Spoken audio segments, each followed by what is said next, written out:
All right, Islam, Moors. All meetings are to be opened and closed promptly according to the Circle 7 in love, truth, peace, freedom, and justice.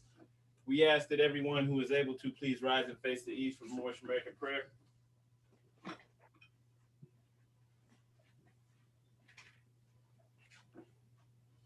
Right, I don't think this is anyone's first time, but we put our heels together and we have our feet spread out at a 45-degree angle. Stand up straight, holding 2 fingers up on the right and 5 fingers up on the left hand. And repeat after me. Allah, Allah, the Father of the universe, Father of the universe, the Father of love, Father of love, truth, truth, peace, peace, freedom, freedom, and justice. and justice. Allah is my protector, Allah, And justice. Allah is my protector. my God, my God, and my salvation, and my salvation, by night and by day, by by night, night and by day, through My the Holy God. Prophet, through the Holy Prophet, through Ali. through Allah. Amen. Amen. Right, Islamism. I want to announce that this meeting is now Join the meeting. Amen. This is Moorish Science Temple of America, Moslem Mission 30, Columbus, Ohio. First and foremost, we always rise and give praises to the Most High, our Father God Allah, Father of the universe. We also extend in honors to our divine prophet, Noble Drew Ali, for helping us, for bringing us our divine creed and nationality so that we may learn to love instead of hate. We also give honors to the forerunner to the prophet, our brother man, Marcus Mosiah Garvey, for preparing the way for purity and love. We give honors to all the Adep sheiks and all the faithful Moors that make up the grand body of the Moorish divine and national movement. We extend in honors to the first appointed Supreme Grand Sheikh, and that's our brother Emily Ill. And we extend in honors to the current Supreme Grand Sheikh, our brother K. Dandrigel. Honors to the Grand Council of the Moorish Science Temple of America. And also we extend in honors to all the faithful Muslims on this call. Islam. Brother Jackson Bey, would you please read the divine constitution and bylaws? Islam, Grand Sheikh, arise, giving perfect praise to Allah, and honors to the Prophet Drew Ali, honors to our forefathers and our foremothers, honors to the Asiatic nations and the Muslims all over the world, salvation, Allah, unity, the Moorish Science Temple of America, the divine constitution and bylaws. Act 1. The Grand Sheikh and the chairman of the Moorish Science Temple of America is empowered to make law and enforce law with the assistance of the Prophet and the grand body of the Moorish Science Temple of America. The assistant Grand Sheikh is to assist the Grand Sheikh in all affairs if he lives according to love, truth, peace, freedom, and justice, and it is known before the members of the Moorish Science Temple of America. Act 2. All meetings are to be open and closed promptly according to the Circle 7 in love, truth, peace, freedom, and justice. Friday is our holy day of rest because on a Friday, the first man was formed in flesh, and on a Friday, the first man departed out of flesh and ascended unto his Father God Allah. For that cause, Friday is the holy day for all Muslims all over the world. Act 3. Love, truth, peace, freedom, and justice must be proclaimed and practiced by all members of the Moorish Science Temple of America. No member is to put in danger or accuse falsely his brother or sister on any occasion at all that may harm his brother or sister, because Allah is love. Act 4. All members must preserve these holy and divine laws, and all members must obey the laws of the government, because by being a Moorish American, you are part and parcel of the government and must live a life accordingly. Act 5. This organization of the Moorish Science Temple of America is not to cause any confusion or to overthrow the laws and constitution of the said government, but to obey hereby. Act 6. With us, all members must proclaim their nationality, and we are teaching our people their nationality and their divine creed, that they may know that they are part and partial of this said government, and know that they are not Negroes, colored folks, Black people, or Ethiopians, because these names were given to slaves by slaveholders in 1779 and lasted until 1865 during the time of slavery. But this is a new era of time now, and all men now must proclaim their free national name to be recognized by the government in which they live and the nations of the earth. This is the reason why Allah, the great God of the universe, ordained Noble Drew Ali, the prophet to redeem his people from their sinful ways. The Moorish Americans are the descendants of the ancient Moabites whom inhabited the northwestern and southwestern shores of Africa. Acts 7. All members must promptly attend their meetings and become part and partial of all uplifting acts of the Moorish Science Temple of America. Members must pay their dues and keep in line with all necessities of the Moorish Science Temple of America. Then you are entitled to the name of faithful. Husband, you must support your wife and children. Wife, you must obey your husband and take care of your children and look after the duties of your household. Sons and daughters must obey father and mother and be industrious and become part of the uplifting of fallen humanity. All Moorish Americans must keep their hearts and minds pure with love and their bodies clean with water. This divine covenant is from your holy prophet, Noble Drew Ali, through the guidance of his father God Allah. Noble Drew Ali, founder, Moorish American Prayer, Allah, the Father of the universe, the Father of love, truth, peace, freedom, and justice. Allah is my protector, my guide, and my salvation, by night and by day, through his holy prophet, Drew Ali. Amen.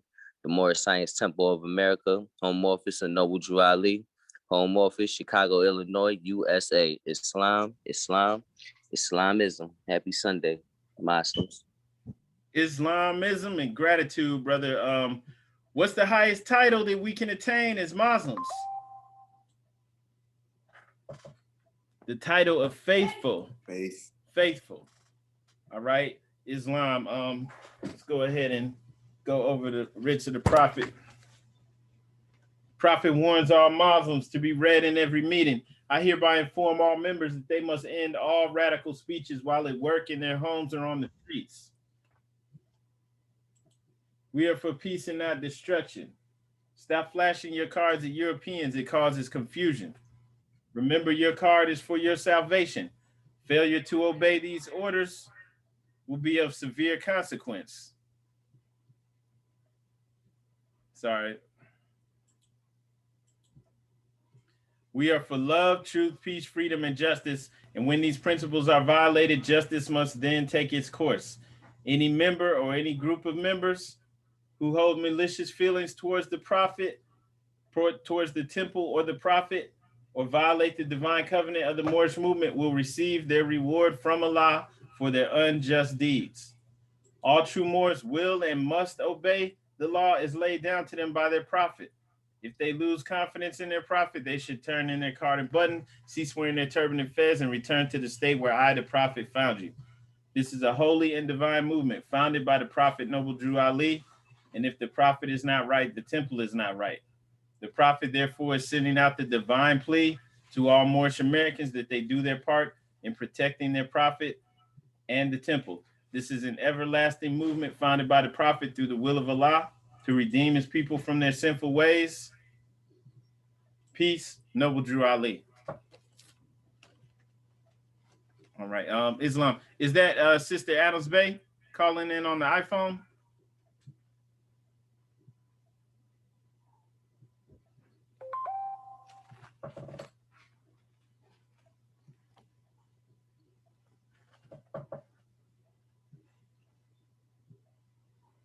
Islam, for the person that's on the iPhone, please state your name and where you're calling from. Islam, this Shabe. I got another account. All right, Phone or whatever. Peace. Okay. Peace. All right, to be proclaimed at every meeting, Islam.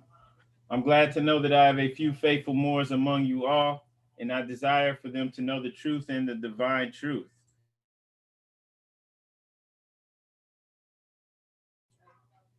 There's a host of jealousy about me and the movement now by the same people of our side of the nation that claim that I was only a joke and unreal.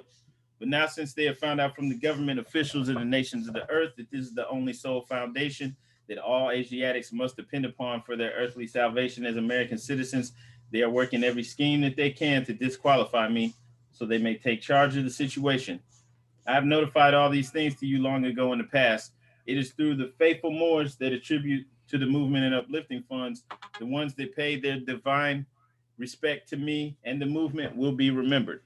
This is why I'm calling upon all faithful Moors to increase their faithfulness to me, your prophet. and your divine Moorish movement. I need finance and I need it badly. Never before have I needed finance so badly as I do at present, so I can shove aside the discord that is facing the nation. It comes through jealousy because of my fame and nobility. So the nations of the world will not recognize the movement without I, the prophet, being head, and it has been proven by my works, which I performed in the past few years. Prophet Noble Drew Ali.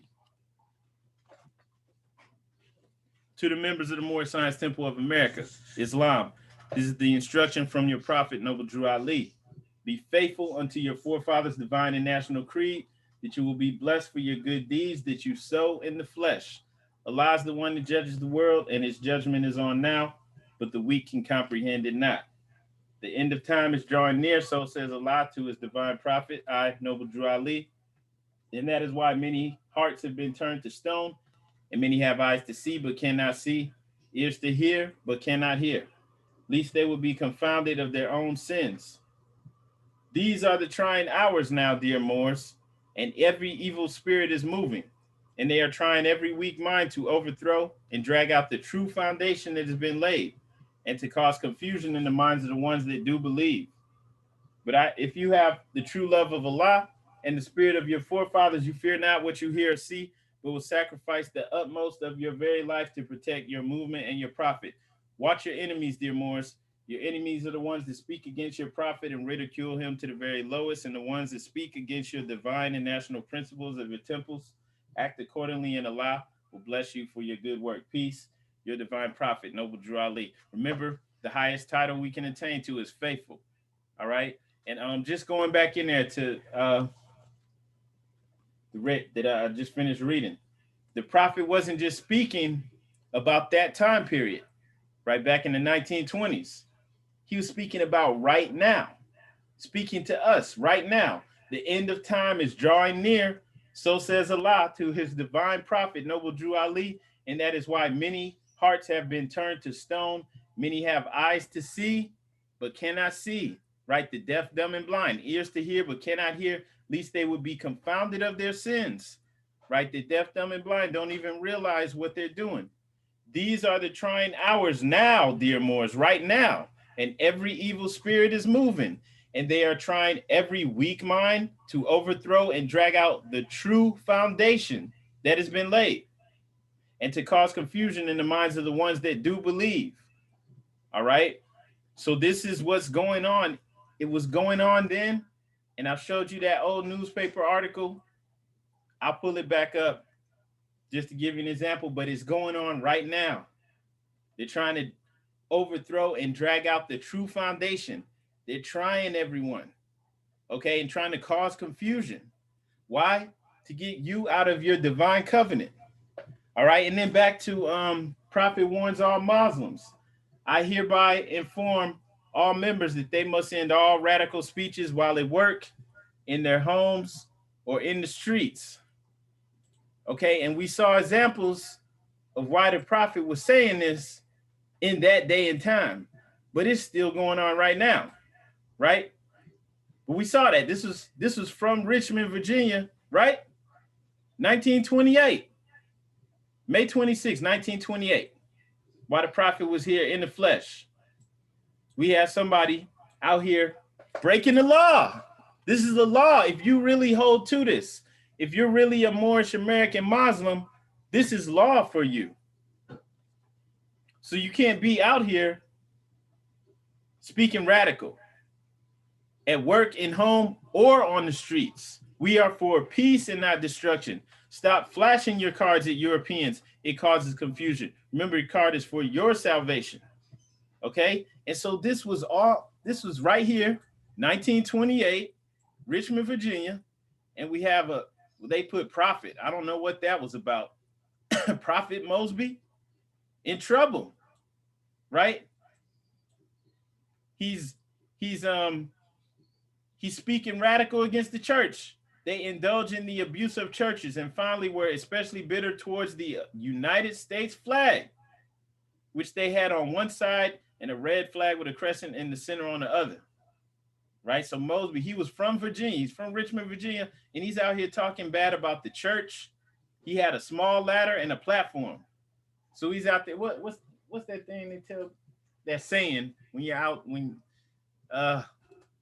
man, I can't even think of it right now. But anyway, he's standing on a little platform out in the street. Soapbox. Exactly. Thank you. I'm glad you knew what I was trying to say. So he's literally on the soapbox out there with a small ladder so everybody can see and hear him. And he's speaking radical against the church and the United States flag. Big no-no. Okay? And then it's saying he had a book, ritual or Quran, right? So when we go in further into the article, right, we know that he is claiming to be a Moorish American. It's presumed that the case will attract much attention should the prophet from Chicago come to the city to represent Mosby. He's alleging that the prophet is going to come bail him out. He's in police custody. And he had a charter. It said he had a charter, was granted January 11th, 1928, and reads as follows: Charter, Moorish Temple of Science of the World. Okay, so he had an early charter. Says it was a branch of the Moorish Holy Temple of Science, which is what this is what the prophet incorporated. He incorporated a civic group called the Moorish Holy Temple of Science. Forgive me if I'm wrong, in 1926. And then in 1928, the structure was being changed to a religious organization. Okay, so he had an early charter. And he's out here speaking radical. And he got in trouble. They're talking about fearing a riot last night when a group of, they using the N-word, Negroes, right, were urged to dishonor the American flag. So he's urging other people to break the law with him. These are our laws. Live under the red flag of the Moors. Then they have his quote. He's standing up on the ladder yelling out, "To hell with the American flag, down with the white people." Moors, do we do that? Somebody, please. Moors, do we do this? Do we go out in the street and yell, "Down with white folks, down with white people"? Absolutely not. Thank you. Definitely not. No, we do not do that, right? We don't do that. We're not anti-civilization. We're not anti-government. We don't do that.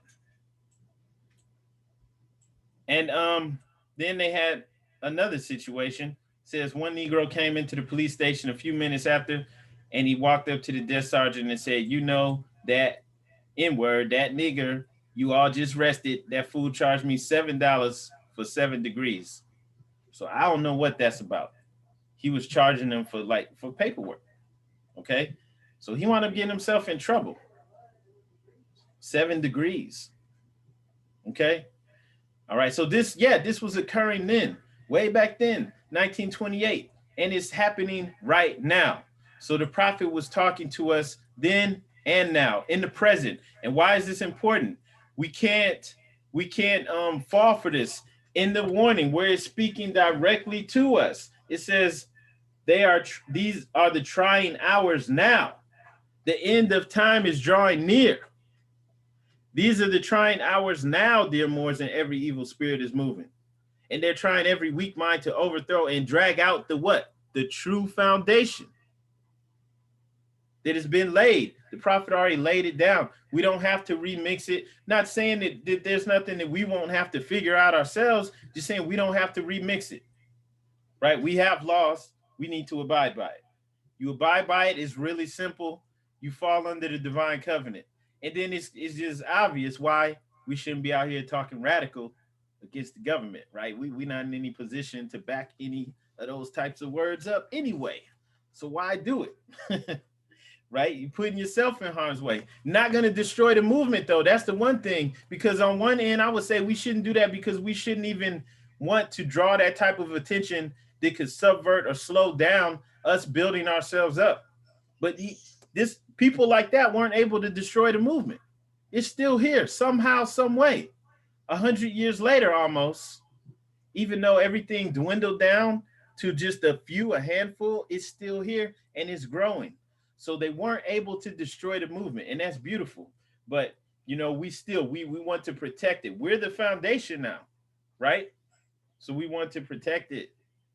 We don't want to let any other teachings come in that are against our laws. We have to hold to it. All right. And that's why we go over these at every meeting. That's why it says to be read at every meeting, to be proclaimed at every meeting. It has to be drilled into our heads like stone.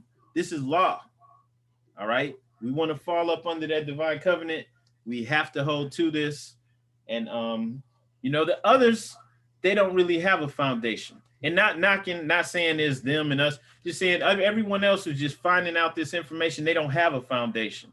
And that's why they're, you know, down for whatever. But we have a foundation. And so we can provide that that sense of security, or sense of, you know, people are looking for the truth. They're looking for something, and we can provide that. And we're not down for whatever. Okay. And it's not anything goes over here. We have a structure. We're not just pulling rabbits out of a hat, right? We have divine instructions. And all we have to do is follow them.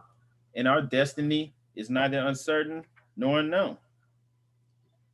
Okay. And before we go into the Koran questionnaire, we will be reading from questions 21 through 30. Islam, Sister Douglas L. Keeping the Prophet out front. Before we do that, though, I want to read Moorish Literature. Just going to read dedicated to the sons of man and nicknamed.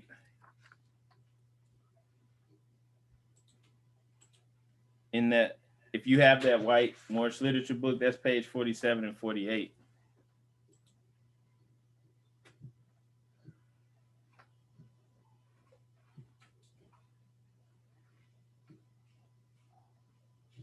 Hang on.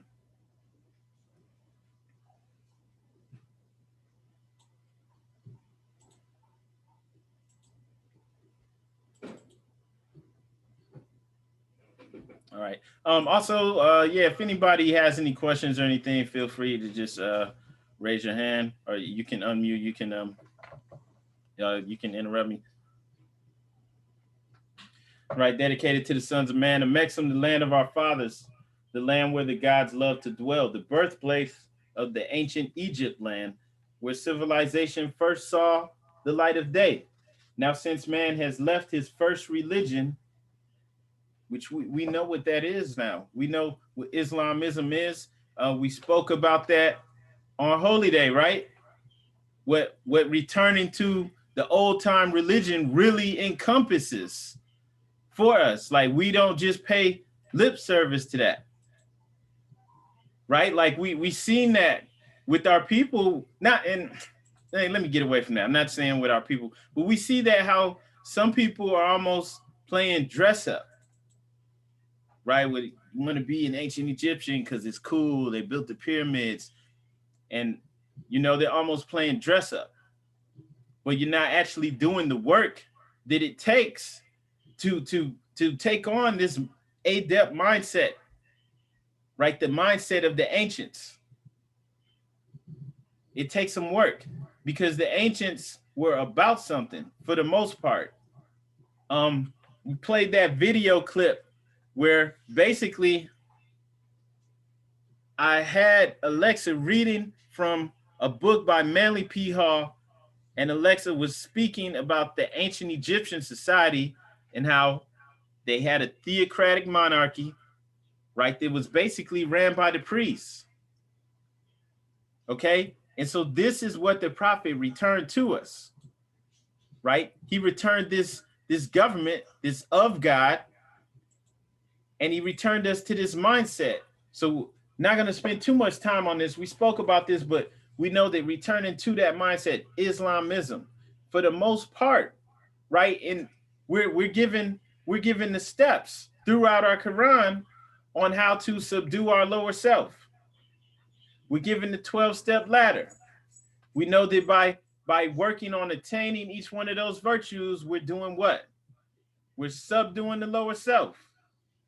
And we've seen that how in the ancient cultures, right, The ancients were about this. This is what they were about. They carved it in stone. They even built entire buildings and monuments dedicated to this. Why? Because it's so important, right? We can't forget this. It's about subduing the lower self, the battle within. And so that's the old time religion that we got away from. We didn't even, it got to the point where 100 years ago, 150, 200 years ago, we didn't even know about the battle within. We weren't even thinking on that level anymore. We'd gotten away from it. And that's how come someone could come with their own religion that is looking on God outside of them, and they could sell that to us and we'll buy in, right? We had gotten away from our own ways. Okay, so this is Heru, Horus and Osiris and Set, which is symbolic of the battle within. But this wasn't just in Egypt. This would have been found over here. This would have been found all over the world. All right. And so that's the old time religion. That's Islamism. Okay. So a lot of people don't see it that way, but that's what it really is. Okay. And so get back in here. Now, since man has left his first religion, he has been suffering from a complex disease, which in some way takes hold of his passions and desires. All right, so we're not supposed to be ruled by our passions and desires, but we know also that that's the exact opposite of what's being pushed on us every day from the mainstream society and media. This misdirection of his brain causes him to become a living monster. He is a slave to his lower self. No scientists or doctors have been able to find anything to affect the cure until the coming of Prophet Noble Drew Ali, who comes from the East, bringing the light of new day. The Moorish divine movement built upon love, truth, peace, freedom, and justice, the salvation for the nation. In the deliberation of nations, no consideration is given to a people who are not of a nation.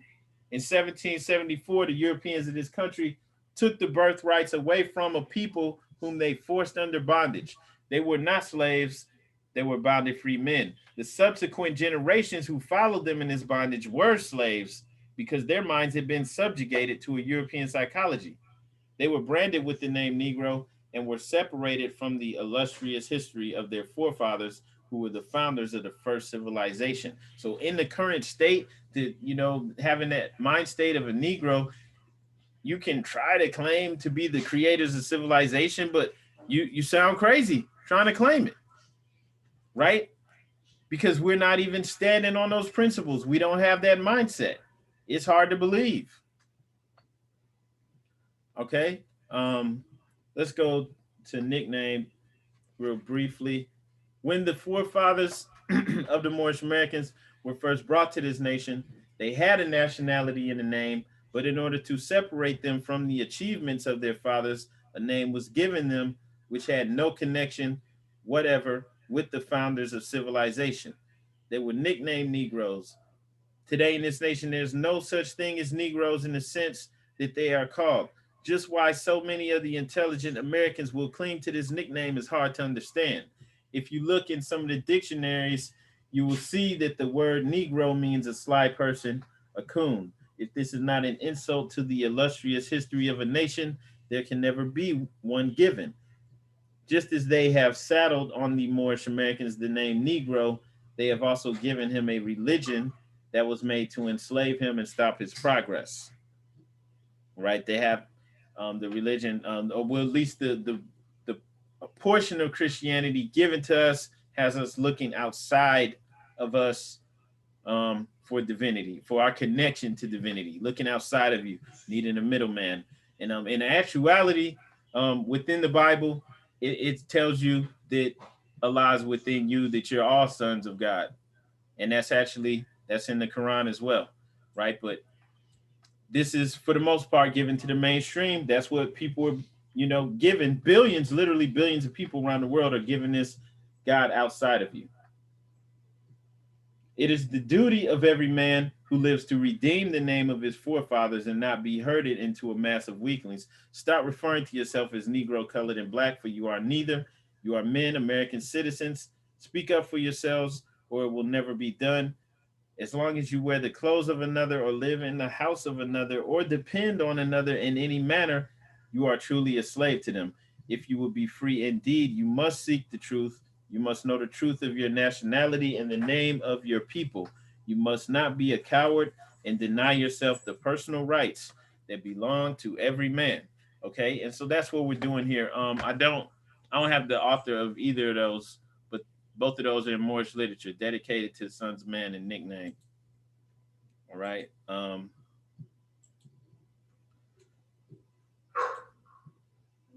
Let's go ahead and go into our questionnaire. Before we get started, though, does anybody have any questions or anything they'd like to share? Peace. I saw something that somebody said the temple took out a PPP loan. Yeah, do you know anything about that? No, I don't. Yeah, they couldn't ask them to clarify who they were speaking of, what temple body they were speaking of, but they haven't been able to do that. I was just checking. What do you mean when you say you saw that? You saw that online, or like? What? Yeah, like I was just like randomly scrolling. I saw somebody talking about a PPP loan. I'm like, that doesn't make sense. I don't remember hearing anything about that. But Islam. I would have to hear about it, but Islam, this brother Nuruddin Bey, the temple didn't take out a PPP loan or any other loans. Islam. How you doing? Brother Nuruddin Bey? I'm good. Thank you. Islam. Islam Moore, this is the assistant grand governor out of Temple 12, Toledo. Brother Nuruddin Bey. Peace and love. All right, let's go ahead and go into the questionnaire. We're not gonna read through all the questions, but let's see. Can we get Brother Jones Bay to read just go through 21 through 30?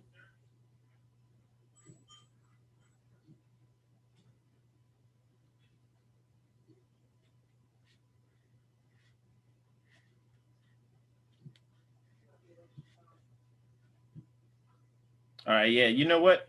I have it. Yeah, brother might be away from the. All right. All right, question 21. How old is our flag? It is over 10,000 years old. Question 22. Which is our holy day? Friday. Question 23. Why? Because Friday is the day on which man was formed in flesh, and it was on Friday when he departed out of flesh. Question 24. Who was Jesus? He was a prophet of Allah. Where was he born? In Bethlehem of Judah, in the house of David. 26. Who were his father and mother? Joseph and Mary. 27. Will you give in brief the genealogy through which Jesus came? Some of the great fathers through which Jesus came are Abraham, Boaz by Ruth, Jesse, King David, Solomon, Hezekiah, and Joseph by Mary. 28. Why did Allah send Jesus to this earth? To save the Israelites from the iron hand oppression of the pale-skinned nations of Europe, who were governing a portion of Palestine at that time. 29. How long has that been? About 2,000 years ago. And 30. What was the nationality of Ruth? Ruth was a Moabitess. So let's go back up to 21. How old is our flag? It is over 10,000 years old. Does anybody have any insight they would like to share? on 21. Or any questions about that? Islam, praise Allah. I heard somewhere that 10,000 is a metaphor for infinity. Could we apply this to 21? Islam. All right, yeah, I've heard that too. Like from, coming at this from an ancient perspective. You have this book, The Mammoth Dictionary of Symbols, and that's by Nadia Julian. And in there, it's saying that the number 10,000, as you said, that was used by the ancient civilizations to represent infinity. All right, and so definitely, if we're looking at it from that perspective, the prophet could be insinuating that the principles that our flag has are infinite, right? More so than just saying like the amount of time. Could be saying that the principles, the 5 principles that it stands for, are infinite. That's just one take on it, right? There's gratitude, brother. Does anybody else have any questions or any insight, anything you'd like to share? Also saw variations looking at lectures from Asir Dukatir's, where he would show the different variations of the flag. Sometimes it'd just be plain red, and you'll see cats under there with like fezzes and whatnot. And this would be like in paintings. I think he was showing the who was he showing, the Cinco de Mayo painting, and they had fezzes on, and it was red flags, so it was pretty deep. That was pretty heavy. Yeah, Islam. I've seen the Fort Negro. I know I've seen that painting before, where there was a battle at Fort Negro, and that was in Florida. Let me see if I can pull that up. And they had a red flag. And I can't really go into the history on that because just as far as I know, the people in Florida at that time would have been a conglomeration of multiple tribes, right? Like the Seminoles weren't really necessarily a tribe. These were Yamasee, right. These were all types of people, right? And that was one of the many paintings that he was showing. He was showing a whole plethora of artwork. And it was from Europe, some from Europe, and like I said, some from America, some from South America.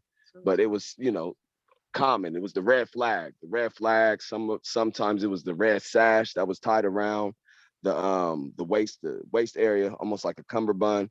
Those were like little signals that these people were Moors, whether they were Barbarians or whether they were Tartarians. So I yield the floor. Islam. So I would say like definitely on that. That's something that we would need to do some thorough research on. So that because he go deep, man. There's something to it,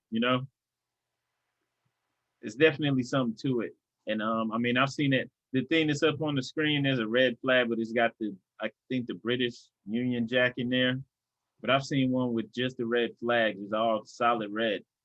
So that's all I can speak on though. But right. But also another thing that I saw to get into was like the coat of arms, looking into the old coat of arms and stuff like that. And then again, look up Asir Dukatir's. That's a good place to start, man. Like you can start there from the little nuggets that he dropped and then go research it from there, man, because it's a lot of stuff to do with the flags and different banners. And yeah, that's it. Islam.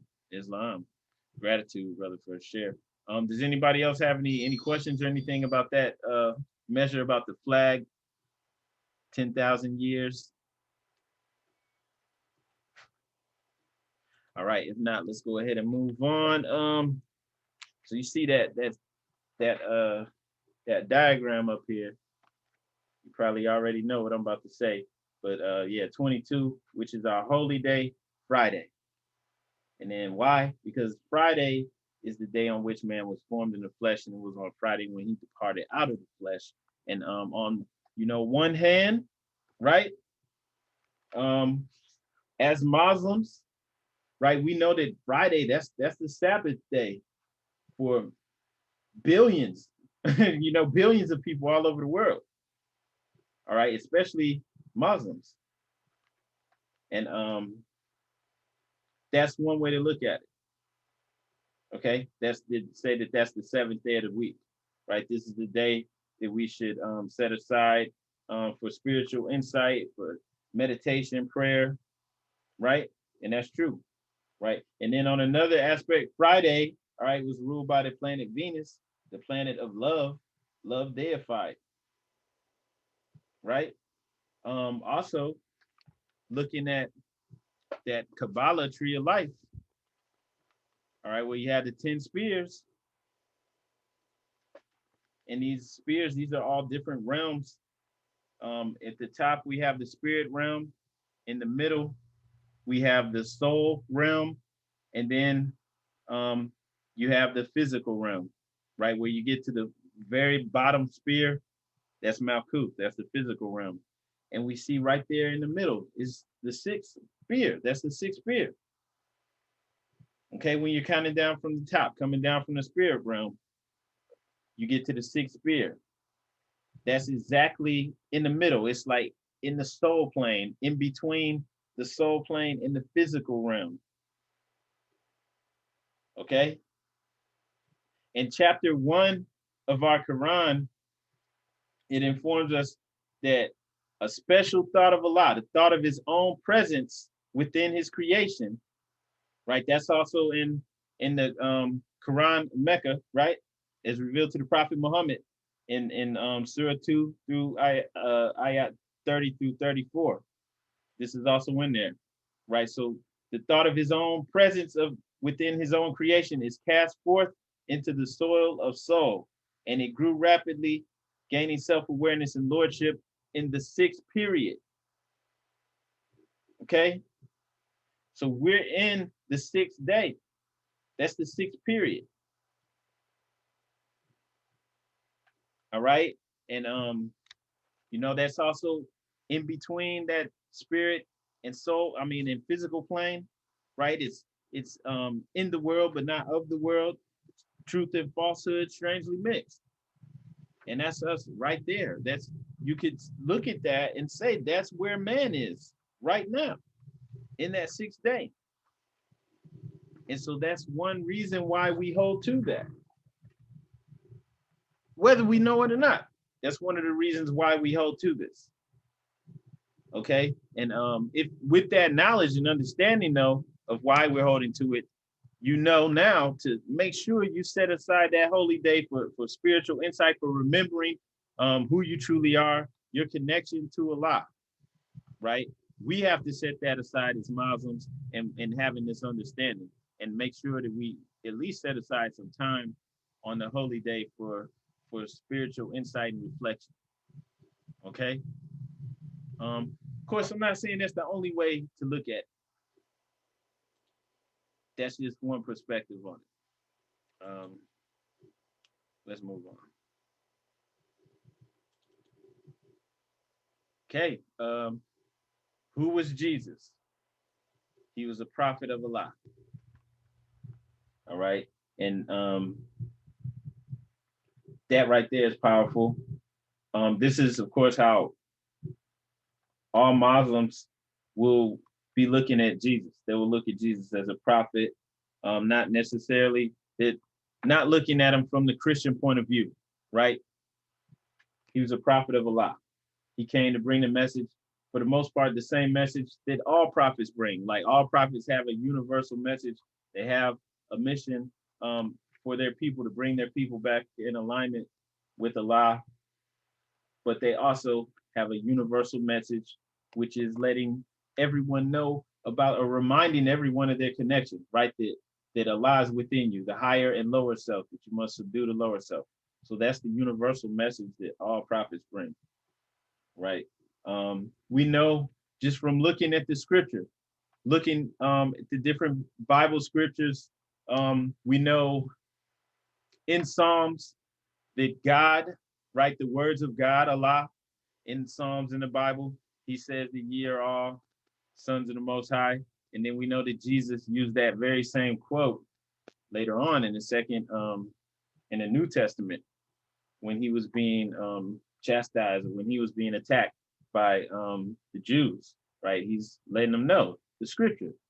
Didn't Allah say, didn't your father God Allah say that ye are all sons of the Most High, right? So Jesus came with this same message, the same message that the prophet is bringing us, that we're all connected to Allah.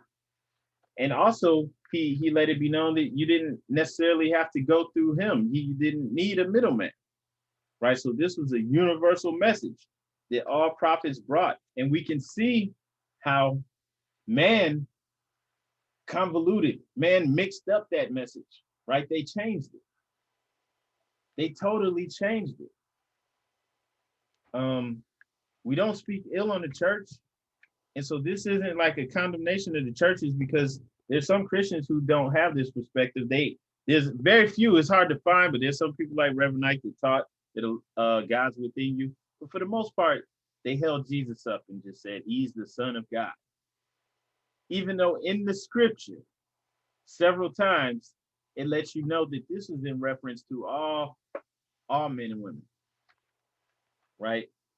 And so we're giving this so that there's no confusion. We understand he's a prophet and he came with this message, which for the most part is universal and applied to all of us. Does anybody have any questions or anything you'd like to share?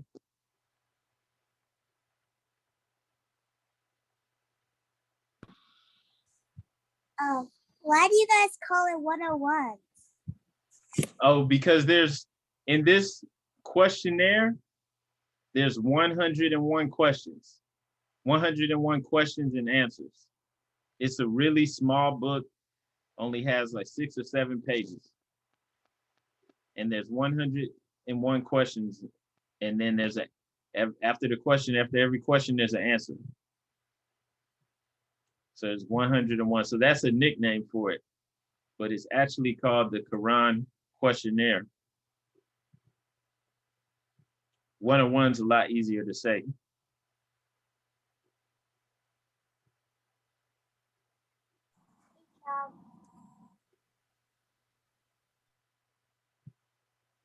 All right. All right. So even with Jesus, he was letting us all know how to rise that Christ energy within each and every one of us. That's the message that he was bringing that some people distorted. All right. Okay, and then moving on, question 25, where was he born? In Bethlehem of Judah, in the house of David. Let's see, does anybody have any questions or any insight you'd like to share about that? Number 25? Islam. You know how we always get the Jesus was poor, or he was born in a manger, or he was like real. Well, if he was born out the house of David, it says that David was a king, so that must mean that Jesus was rich. And then I heard I forgot who said that on a Mexican Wars. I was watching that, so I just add that perspective. You know, he's royalty regardless. So he kind of is a king in a way if he's coming out that in the house of David. If he's born out of the house of David, Islam. Islam, yeah, definitely. So yeah, they telling us that he was born in a barn, and he came through that lineage of King David.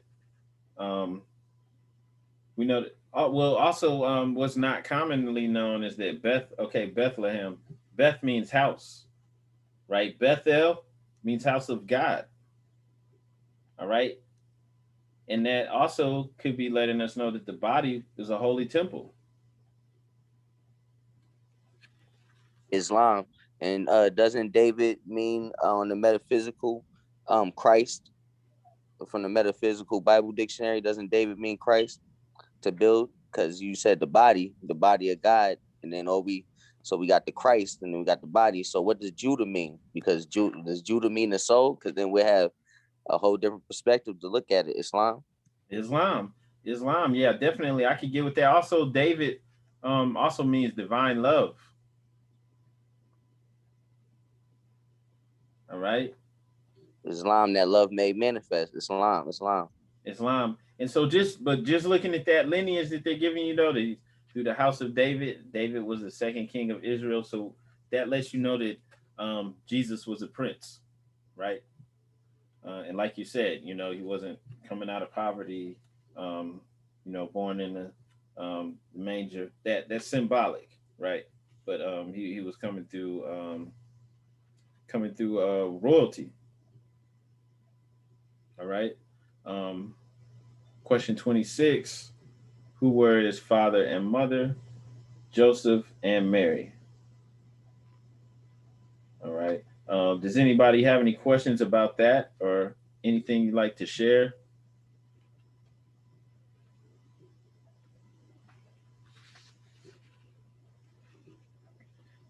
Just on one aspect of this, okay, who were his father and mother, Joseph and Mary? This is letting you know he had, at least, speaking from this perspective of a person, he had a father and a mother. He came through a physical lineage, right? Not born to a woman who, was a virgin, right? He had a father and a mother, okay? And so when we're given that, that Allah is the father, Allah is the father in the same sense that we get in the Bible, like I just mentioned in Psalms, where Allah, right, where God says, "Ye are all sons of the Most High," right? We're all sons of God, whether you're male or female. We're all sons and daughters of God. Okay. Islam. So we're getting away from superstitious, spooky way of looking at things, right? He came through a lineage, like it gives you in more detail in question 27, an actual lineage. He came through people just like how all of us come into existence. We all have a genealogy. We all have a lineage. Okay, so that's taking us out of that mindset. It really doesn't do any good for us either, thinking that, this person was born to a mother who was a virgin and all. Doesn't really, I mean, symbolically, it can have meaning, but this doesn't really do anything for us. Like he came through a lineage. He came into existence in the same way that we did. Just as he says in the scriptures, you will do the things that he's done and even greater. It's setting you up for understanding or seeing yourself as having to walk in these same shoes that the Christ did, that Jesus the Christ did. Why? Because the Christ is a title. It's something that we all are supposed to raise that Christ energy within, right? So he came through a lineage just like the rest of us. He was from Nazareth, and we know Nazareth was where people were despised. Nothing good could come out of Nazareth, right? And still, from a metaphysical perspective, someone from Nazareth who, would just have represented the most basic mindset is able to rise their Christ energy within and realize their connection to Allah, to unfold fully the higher self, right? And then we're given the steps within our Holy Quran on how we can all do this. And we're told in the very first chapter of our Quran, in the creation and fall of man, that all of us will eventually do this. This is the destiny for each and every one of us, to fully realize Allah within. Okay? So let's move on. Why did Allah send Jesus to earth? To save the Israelites from the iron hand. Islam. You skipped over 27. Oh, Islam. Yeah, let's go back to 27. I mean, I was just speaking on how this ties into all of us coming through a lineage. Jesus not really looking at it from a spooky perspective, just, coming through this virgin birth. But definitely feel free to ask any questions or if you have anything to share on that, feel free to anybody feel free to chime in on 27. Islam. Now I always have I always ponder on this question, like, because I always wonder, like, why isn't Isaac, Ishmael, Jacob, why aren't they mentioned? Because most of the time when we see in the Bible, and I think sometimes in the Quran, you got Abraham, and then you got, the mention of these guys, and it just skipped from Abraham all the way to Boaz by Ruth, right? So why was it so? What was the significance of Ruth, being a Moabite? Because a lot of times, when we're talking about the lineage of Christ, you feel me? Especially when we come with the Moorish perspective, the Moabite perspective, people try to say that we're not Jews or whatever, by nationality. Well, we're Moors by nationality, but our whole Jewish connection. And I was just like, I kind of figured it. I think I kind of figured it out as far as, but because Ruth, right, was a Moabite, right? But then when we read the Bible, they said the Moabites couldn't come into the tribes of Israel. So why was Ruth able to marry into the tribes of Israel, right? And like that, and people try to deny our significance in this lineage, you feel me, as far as being Moors or whatever. So my question is, why did the prophet, when he prepared this, go from Abraham to Boaz by Ruth and skip over his sons and even Jacob, who became Israel? Peace and love. And it goes from Ruth straight to Jesse, then King David, then Solomon, then Hezekiah. Peace and love. Islam. Wow, that's a good question, brother. Do you have the answer? I don't got a question. All I got is pondering, right? I would say because Lot, we always get Lot, right? And Yeah. Lot is the father of Moab, right? Or is he the grandfather of Moab? Now, we're not Christians, right? But we are Islamic. Now, when we look up Lot in the Quran, it says the Lot left Sodom and Gomorrah. He left with his wife, his two daughters, and it was other people. It wasn't just them four, right? So when they got to, the safety or whatever, his two daughters, it doesn't say nothing. It just says they went on prosperous and he was a good person, right? And he was a good father. None of the drunken night, none of the night in the cave, none of that I found in the Quran, right? And then, so that means that Lot was pure. That means that we're not retarded because we're Moabites, right? So, the whole thing is, y'all retarded, y'all incest babies, right? When we go back to that deep, right? So that means that our lineage was never Hellenized, it was always been pure, because Lot,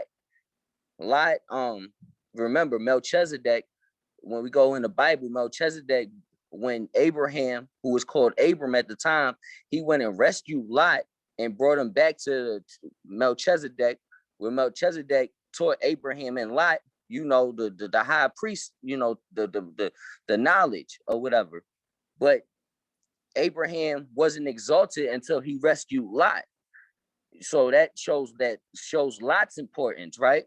So if Lot, after he left Sodom and Gomorrah with his two daughters and the other followers who left Sodom and Gomorrah with him, right? That means that when it comes that because Lot was praying to the same God that Abraham was praying to, right? And as Lot separated and went and founded the lands of Moab and Ammon, right? That means that they always been praying and never fell out of covenant. So by the time when the Hebrews come out of Egypt, being led by Joshua, and then it goes into the Kings period of the Bible, right? The only people that can help really establish a true kingdom for the Most High is people who never broke away from the lineage, and that would be us. And that's my just me pondering or whatever, because in the Quran, Lot is pure. In the book of the Bible, Ruth gets a whole book to herself, and Ruth is pure. And then she always constantly reminds Naomi, her mother-in-law, that I go where you go, I go, because your God is my God, right? So she already understood the principles. So that's all. I just using the scriptures, the Quran. That's what I would come up, and that's why the prophet chose, because it's not about us being the Israelites and the Jacob story and all of that, because we're inside, but we're part and partial. That's the best way. We part and partial, like we're Moabites. We never stop. And then even when you go and read the Essenes, right? The Essenes who were remember I did the demonstration, the Essenes, the Nazarenes, right? They broke away from the people, from the Hebrews of the Second Temple period, because they called themselves the doers or the makers of the Torah, while they called the people they kept breaking the laws. So they separated the communities, and the Moabites was also in the Essene community, right? So I hope I ain't go too far. I hope I was y'all understood what I was saying. But that's why, because we never broke from the Most High. Peace and love. Islam. Now, gratitude for sharing that. That's a powerful take on it. To simplify that, just to bring it back home, as the sister Douglas L was saying, that just reconnects us to the ancient Moabites. As you were making the case for, making sense out of this, that the Moabites held to the divine covenant. They never broke from it. And that's powerful. And then also with Ruth being the Moabitess, right? And we know that King David came through this lineage through her, right? And also Jesus came through this lineage. All right. So this is powerful. And so we are reconnecting, we're being reconnected to this. And this is why we're Moorish Americans, because we're descendants from the ancient Moabites. That's also why this is powerful, and why we must get back in alignment with our divine covenant. Islam. All right. Let's move on to 28. Why did Allah send Jesus to this earth? To save the Israelites from the iron hand oppression of the pale-skinned nations of Europe, who were governing a portion of Palestine at this time.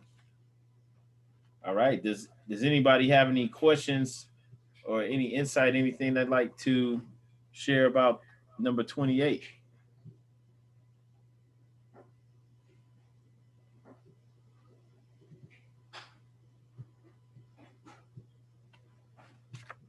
All right.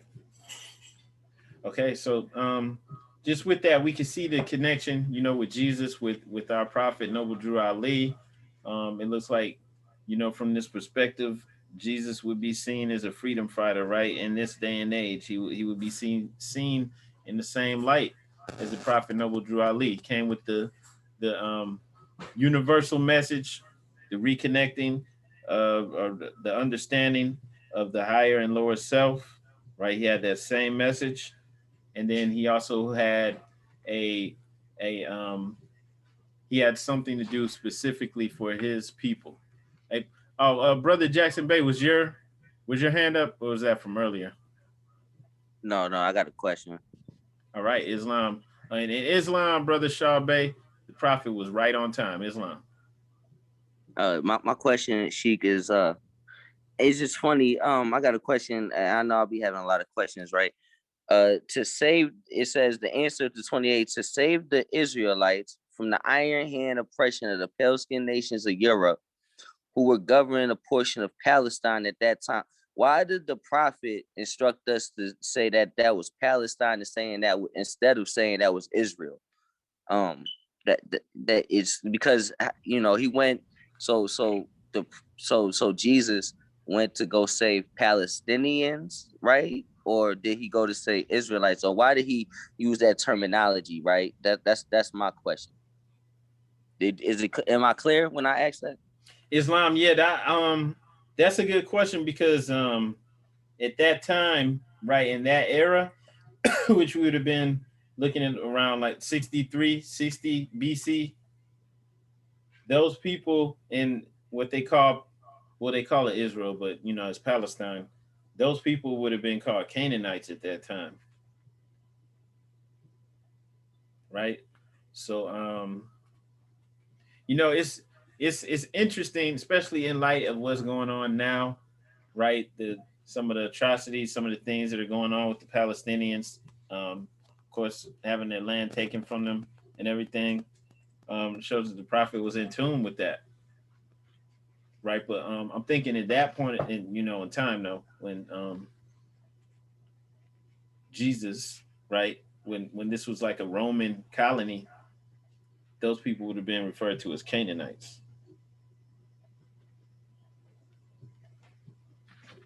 right? But they're pretty much going through a similar battle to what we're going through. The Palestinians they have a nation, but they occupy a land, but they don't have control of it. And that's the same situation that we're in. We occupy the land, we dwell here, or but we don't necessarily have political control of it. So it's interesting. Islam, we could change Jesus for Drew Ali and the Israelites for the Asiatics, right? Islam. Right? It's like you could basically change all the major words and just change it to fit our, because we don't look at prophets any different, right? So what you was about to say, my bad, Sheik, go ahead. Oh no, I'm just in agreement, with you, because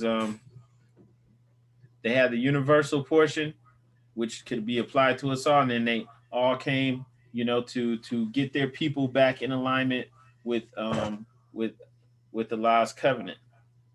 And so this is the same thing. Islam, as Sister Douglas L said, the cycles repeat themselves. In Islam, Brother David Sell said Israel was created in 1948. All right. So definitely you could just switch those terms out with the prophet and with Moorish Americans. Right? We're in the same situation, or very similar situation. Okay. Let's go on to 29. How long has that been? And then the answer is about 2,000 years ago. Right? As the brother Jackson Bayer said earlier, Jesus was a member of the Essenes. Right? Those are that's basically a spiritual group, the Nazarene spiritual group. Okay, so he came through at that point in time to save his people from the iron hand oppression of the pale-skinned nations of Europe. Islam. Question. Islam. So how it says iron hand oppression. Remember how Nebuchadnezzar had that dream of the statue of different metals, gold, iron, what was it, like silver, bronze, or something like that? Could that be a correlation with that, the iron hand and in the age of the statue? Or represented by the... Can you pull up that measure?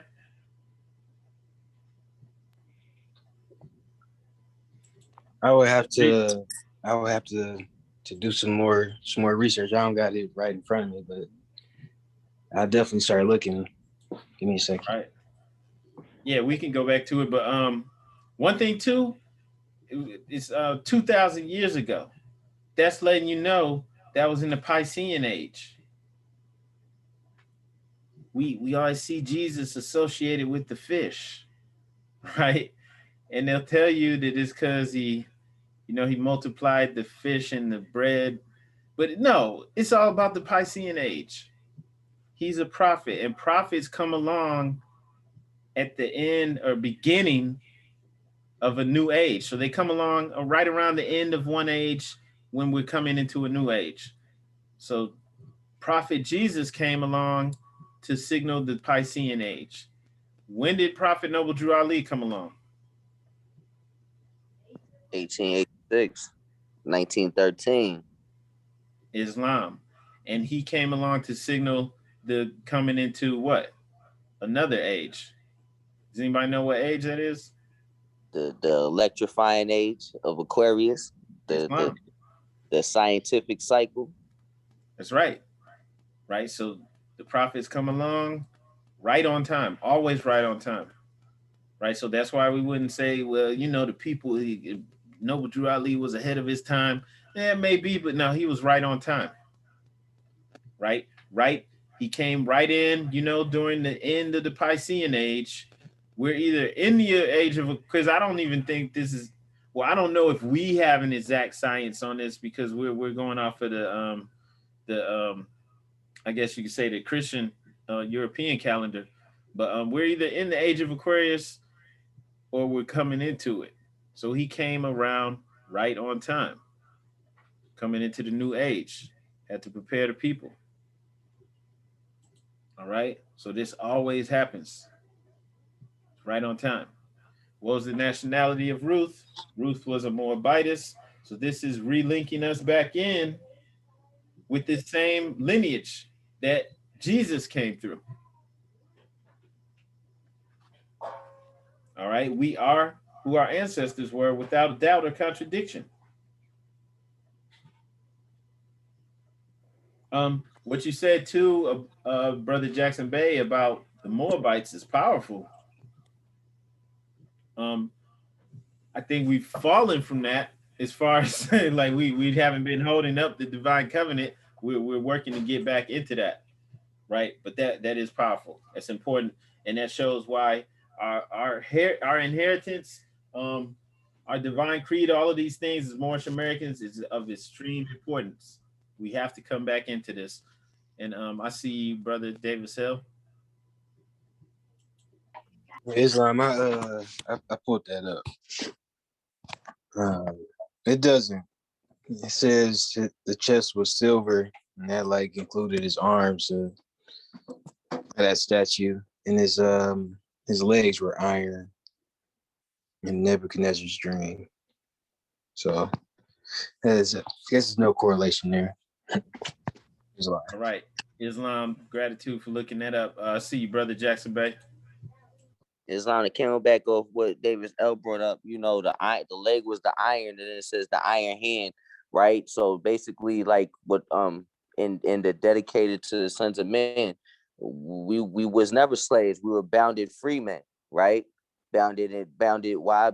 Through war times. Iron, like Sister Douglas L just said, iron is a war material. Basically, iron is manifest through Aries or Mars, the god of war, right?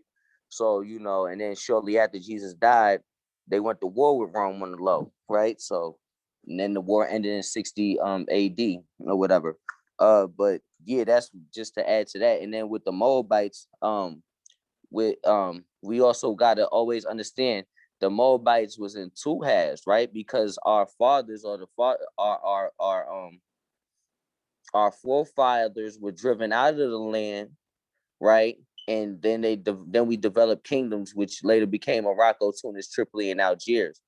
And at one point in time, I was reading the ancient history of, I believe, it was either the ancient or it was either the ancient Libyans, right? And the Mari people, right? They had they had ruled in Egypt, and at the time when they ruled in Egypt, Egypt had jurisdiction over what we would call the Holy Land of Israel at the time, right? So that's another, you know, just to add to our illustrious history. You feel what I'm saying? That could be another way to look at how we was ruling, or why Ruth was chosen, you know, to establish the kingdom of Israel. You know, I don't know if Israel was ever a vassal king Egypt at the time, but I had to go back and really look. But I know for a fact that everybody could look up for yourself that the Mari people, or one of our forefathers' kingdoms that the prophet said we established after being driven out the land by Joshua, was ruled in Egypt, and so they had control over Israel at the time of their rulership, Islam. So just to add to what you were saying, Sheikh, about, you know, our rulership, peace and love. Islam, gratitude, brother. And Brother David said, when you're asking that, see, I'm gonna be the first person to say I don't know. If I don't know, so I definitely didn't have an answer on that. But just one other thing too. Moab also means teacher, right? And as we come back into who we truly are, come back into our divine covenant, our customs, eventually we will be leaders and teachers for all of the nations. And we already are in some ways, even in our lower state, even though we're out of tune as a whole with our divine creed and everything, we still leading the way. When we were just out today, we were all at the Magic Mountain place. There was a Jeep that rode by me, and it was some Hindu brothers. One of them was a Sikh. Like some of y'all saw him, he had his turban on, and they're riding by playing rap all loud. And I'm just saying that just to say, we influence the world. We sometimes some of the things that we influence other people to do is ignorant things like sagging their pants and, but we're leaders, we're teachers, and it's in us, even if we don't know who we are. So we have to come back into this knowledge of who we are as Moabites, right? So that we can lead the world in the right direction. And that's why this is so important and powerful. All right. And does anyone else have any questions or anything they'd like to share?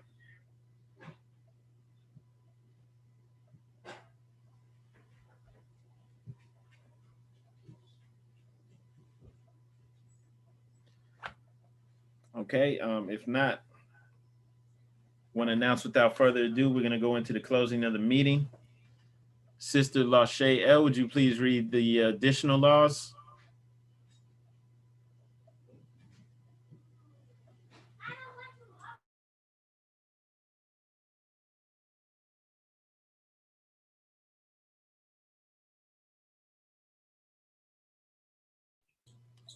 Islam. Islam.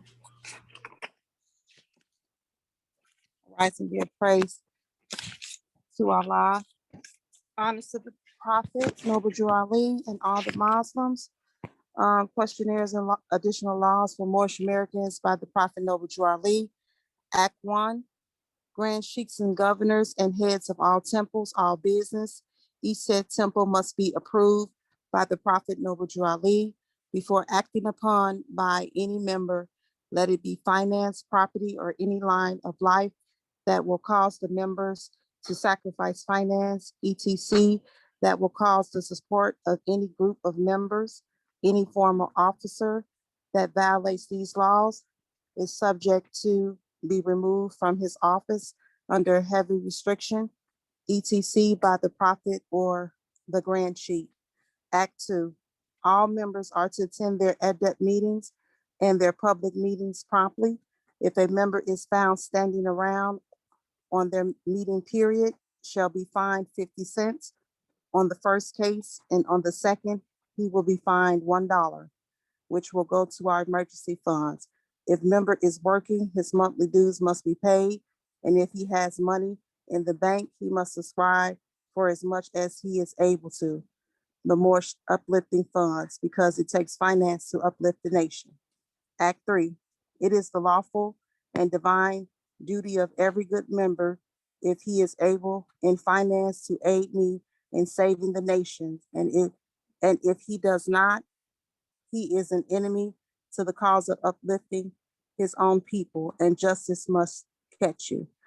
Let it be he or she according to love, truth, peace, freedom, and justice, as I have the power invested in my hands, and I will have to enforce the law in order to save the nation. Act 4. All members, while up making a public speech, must not use any assertion against the American flag or speak radical against the church or any member of any organized group, because we are to teach love, truth, peace, freedom, and justice. Act 5. All members must promptly attend their meetings and send their children to Sunday school, and the teacher must confirm himself to the questionnaire. And let every member exercise his 5 senses who is able to do so, because out of your Sunday school comes the guiders of the nation. Act 6.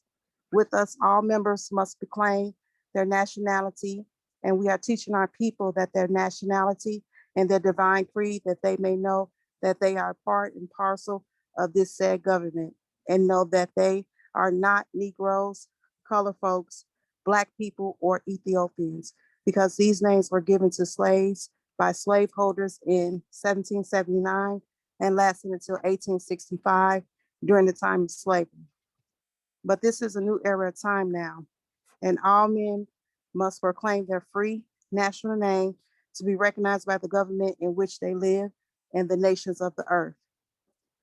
This is the reason why Allah, the great God of the universe, ordained Noble Drew Ali, the prophet, to redeem his people from their sinful ways. The Moorish Americans are the descendants of the ancient Moabites who inhabited the northwestern and southwestern shores of Africa. Act 7. All members must promptly attend their meetings and become a part and partial of the uplifting of all uplifting acts of the Moorish Science Temple. Member must pay their dues and keep in line with all necessities of the Moorish Science Temple. Then you are entitled to the name of faithful. Husband, you must support your wife and children. Wife, you must obey your husband and take care of your children and look after the duties of your household. Sons and daughters must obey father and mother and be industrious and become part of the uplifting of fallen humanity. All Moorish Americans must keep their hearts and minds pure with love and their bodies clean with water. The divine covenant, this divine covenant is from your holy prophet, Noble Drew Ali, through the guidance of his father, God Allah. Islam. Islam, Sister Gratitude. Praise Allah too for the babies. It's wonderful that your daughter's on the call and asking questions. We love to hear that. I want to thank you and thank her too for coming on and asking that question. And I want to thank the Assistant Grand Governor for coming on the call as well.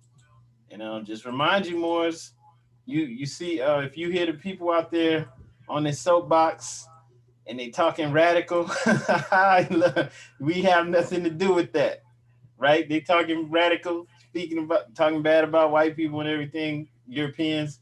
We have nothing to do with that, okay? So remember, we hold to the Prophet's laws no matter what. Brother Seymour Bay, would you please read the divine warning? Islam, Grand Sheikh, always a pleasure. First, I rise and give praise to the Most High, Father of the universe, the great God Allah. I give honors to his holy prophet, Noble Drew Ali, and to the forerunner to the prophet, the Honorable Marcus Messiah Garvey. I want to give honors today to Assistant Grand Governor of Ohio, Brother Nurendeen Bey, for joining us on the call today. Honors to all you faithfuls on the call. Peace and love to the Ummah.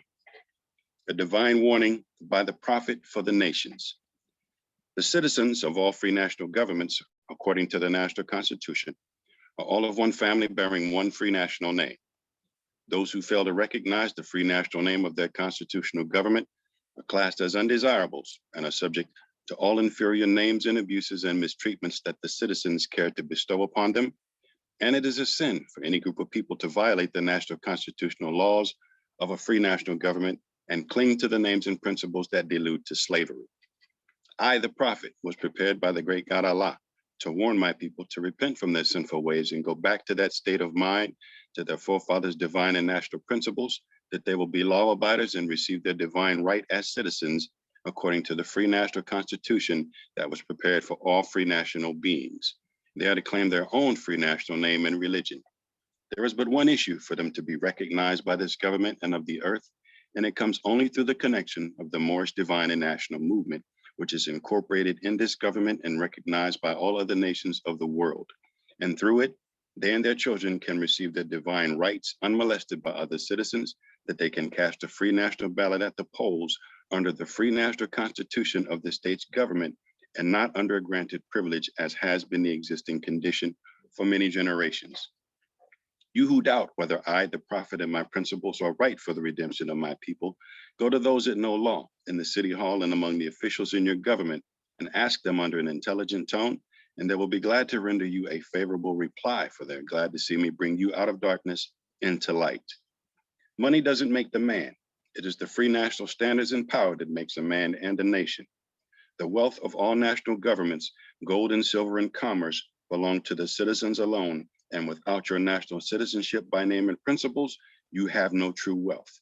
And I'm hereby calling on all true citizens that stand for a national free government and the enforcement of the Constitution to help me in my great missionary work, because I need all support from all true American citizens of the United States of America. Help me to save my people who have fallen from the constitutional laws of the government. I'm depending on your support to get them back to the constitutional fold again, that they will learn to love instead of hate and will live according to love, truth, peace, freedom, and justice, supporting our free national constitution of the United States of America.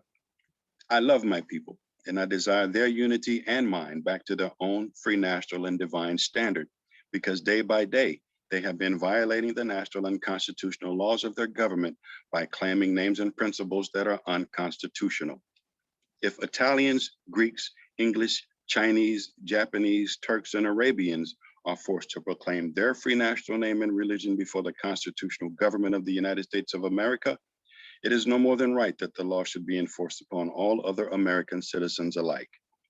In all other governments, when a man is born and raised there and asks for his national descent name, and if he fails to give it, he is misused, imprisoned, or exiled. Any group of people that fail to answer up to the constitutional standards of law by name and principles, because to be a citizen of any government, you must claim your national descent name because they placed their trust upon issue and names formed by their forefathers. The word Negro deludes in the Latin language to the word nigger, the same as the word colored deludes to anything that is painted, varnished, and dyed. And every nation must bear a national descent name of their forefathers, because honoring thy fathers and thy mothers, your days will be lengthened upon this earth. These names have never been recognized by any true American citizen of this day. Through your free national name, you are known and recognized by all nations of the earth that are recognized by said national government in which they live. The 14th and 15th Amendments brought the North and the South in unit, placing the Southerners who were at that time without power with the constitutional body of power. And at that time, 1865, the free national constitutional law that was enforced since 1774 declared all men equal and free. And if all men are declared by the free national constitution to be free and equal, since that constitution has never been changed, there is no need for the application of the 14th and 15th Amendments for the salvation of our people and citizens. So there isn't but one supreme issue for my people to use to redeem that which was lost, and it is through the above statements. Then the lion and the lamb can lie down together in yonder hills, and neither will be harmed, because love, truth, peace, freedom, and justice will be reigning in this land. In those days, the United States will be one of the greatest civilized and prosperous governments of the world. But if the above principles are not carried out by the citizens and my people in this government, the worst is yet to come, because the great God of the universe is not pleased with the works that are being performed in North America by my people, and this great sin must be removed from the land to save it from enormous earthquakes, diseases, etc. And I, the prophet, do herein believe that this administration of the government, being more wisely prepared by more genius citizens that believe in their free national constitution and laws, and through the help of such classes of citizens, I, the prophet, truly believe that my people will find the true and divine way of their forefathers and learn to stop serving carnal customs and merely ideas of man that have never done them any good, but have always harmed them. So I, the prophet, am hereby calling aloud with a divine plea to all true American citizens to help me to remove this great sin which has been committed and is being practiced by my people in the United States of America, because they know it is not the true and divine way, and without understanding they have fallen from the true light into utter darkness of sin. And there is not a nation on earth today that will recognize them socially, religiously, politically, or economically, etc., in their present condition of their endeavorment in which they themselves try to force upon a civilized world. They will not refrain from their sinful ways of action, and their deeds have brought Jim Crowism, segregation, and everything that brings harm to human beings on earth. And they have fought the Southerner for all these great misuses, but I have traveled in the South, and I have examined the conditions there, and it is the works of my people continuously practicing the things which bring dishonor, disgrace, and disrespect to any nation that lives the life. And I am hereby calling on all true American citizens for moral support and finance to help me in my great missionary work to bring my people out of darkness into marvelous light. From the Prophet, Islam, Islam, Islamism. Peace to the Ummah. Islam and gratitude, brother. Gratitude. Just want to say I love you, Moors. Really do. I appreciate you all. We're going to go ahead and close out. Well, first, does anybody have anything they'd like to ask or anything they'd like to say before we close?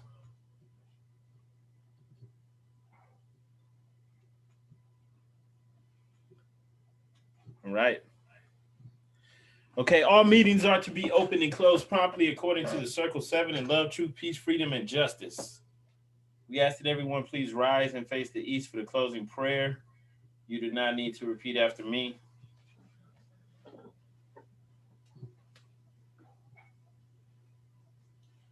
Allah, bind our hearts and minds back to our ancient forefathers, divine creed and principles. We ask this in our holy name in the 7 Elohim. Amen. Peace and love, Moors. This meeting is now adjourned. Islam, peace and love, family. Peace and love. Love. It was cool. Can't wait to see y'all in the next physical. Islam. Islam. It was beautiful indeed. Islam. Today was great. It was a great day. It was a great day. Peace and love.